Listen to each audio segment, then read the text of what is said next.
tayo ngayon ng banana muffins. Lalagay ito yung paggagamitan ko. So, meron na tayo ditong banana. Ayan, meron na tayong banana dito. So, lalagyan natin siya ng 2 itlog.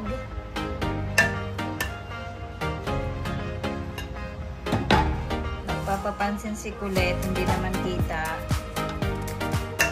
So, 2 itlog ang ilalagay natin.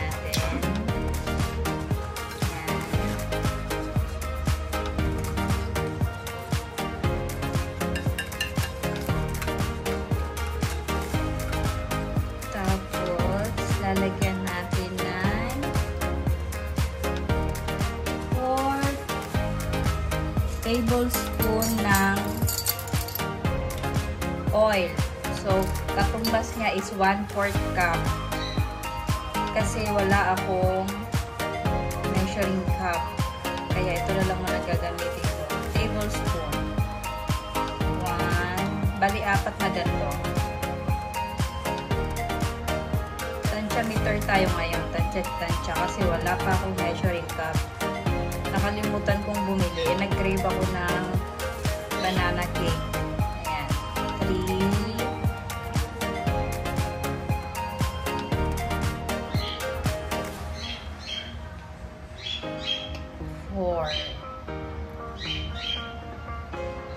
4 tablespoon. Tapos ito ay 1/2 cup ng evap or buttermilk. Ito na lang gagamitin ko. So, kalahati na ito.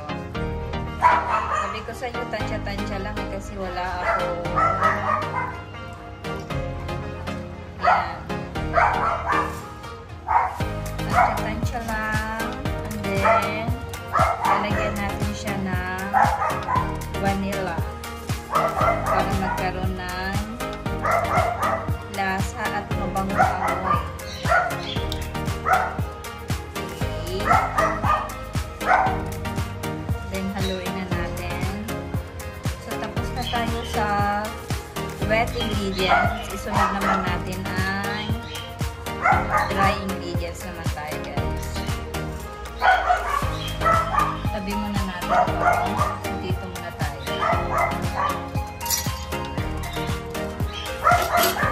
So, meron tayo dito all-purpose flour. So, wala rin kasi akong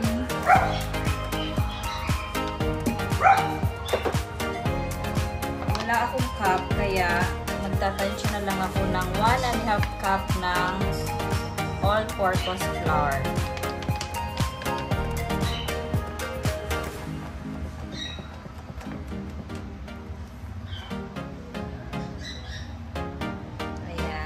Dagdagan pa natin ng konti.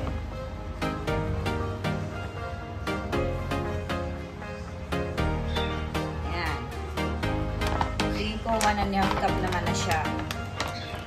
Tapos, maglalagay tayo ng baking soda ng 1 teaspoon. 1/2 teaspoon of baking soda. 1/2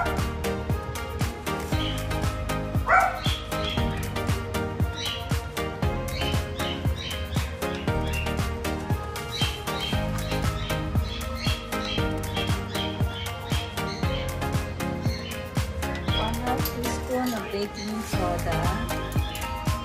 Tapos asin.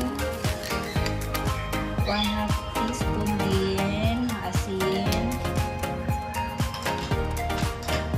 At ang ating importanteng ingredients, ang baking powder.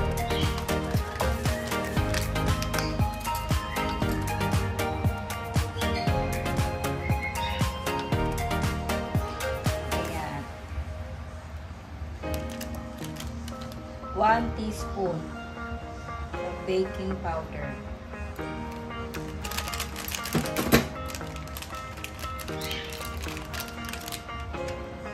Ayan na. So, ihahalo na natin siya dito sa ating wet ingredients. Importante yung masasala. Kasi marami siyang buo. So, ayan guys. So, kailangan talaga sinasala natin. Ayan. So, lalagyan ko siya ng gusto ko siya lagyan ng cocoa powder. Tatansyahin ko lang to nilagay. Kasi gusto ko pa magkaroon siya ng parang chocolate. Chocolate. Ayan.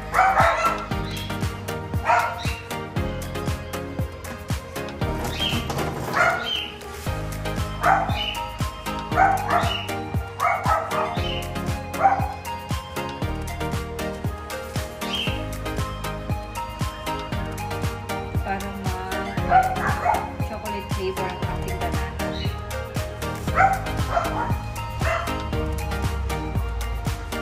Hindi ko siya dadamihan ng lagay ng asukal kasi yung banana ay sobrang hinog na, so matamis na yung banana. So konting asukal na lang yung ilalagay ko.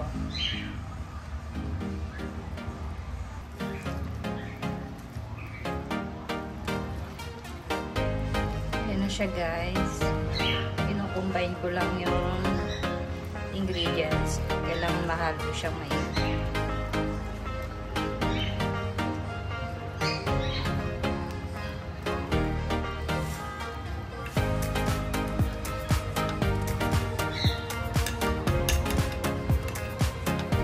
Bango.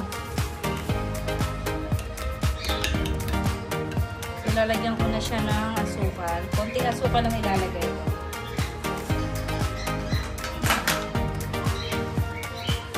Hindi madami. Kasi hindi rin ako fans ng asukal. Yan lang.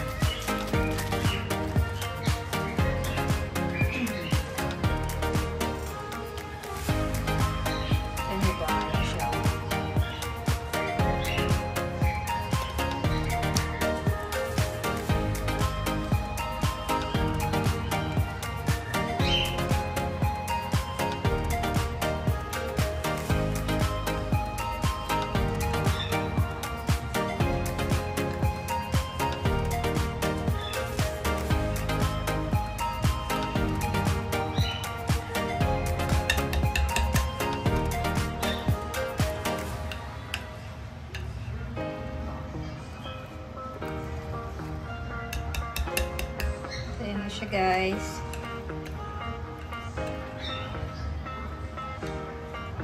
Dito ko siya ilalagay. So lalagyan ko lang siya ng konting oil, yung pan, para hindi dumikit. Konting oil lang.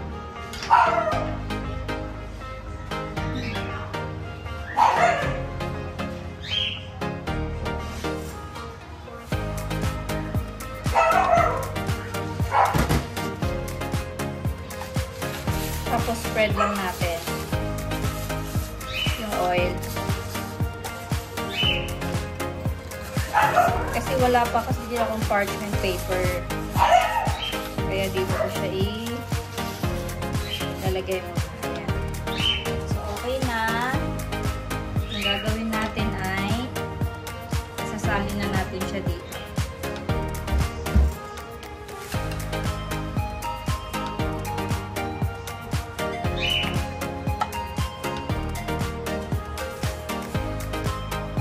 Natin siyang punuin kasi may tendency na umalsa pa siya mamaya. So, pwedeng kamayin kasi kami lang naman yung kulit ng kakain.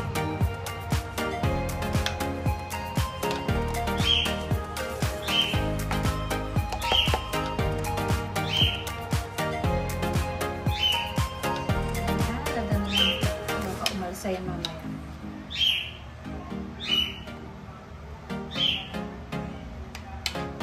Bango niya, gawa ng sa cocoa powder.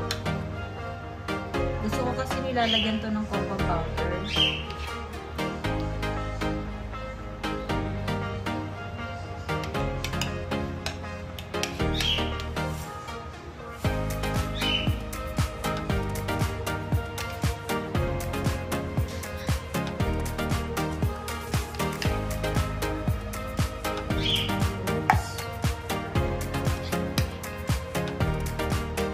magdadalawang salang ako neto. Kasi marami pang tira. So makakaapat pa ako neto mamaya. Ito na siya. Itap-tap natin. Tap-tap. Para hindi tanggalin natin yung mga side. Diba? So, isalang na natin siya, guys. Ayan, ito-preheat na natin. Ayan. Preheat na natin siya. Saka natin isalang. Nakaset siya sa 160 degree Celsius and then mga 30 minutes po siyang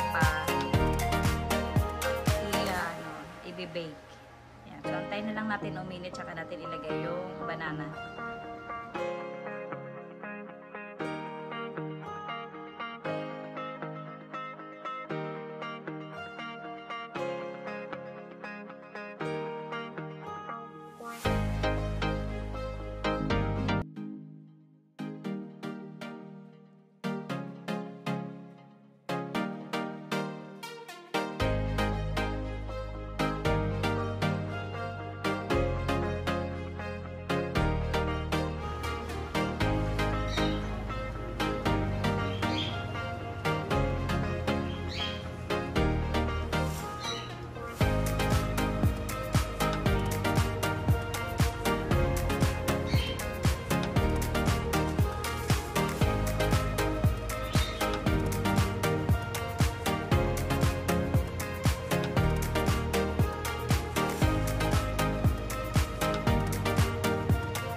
A few moments later.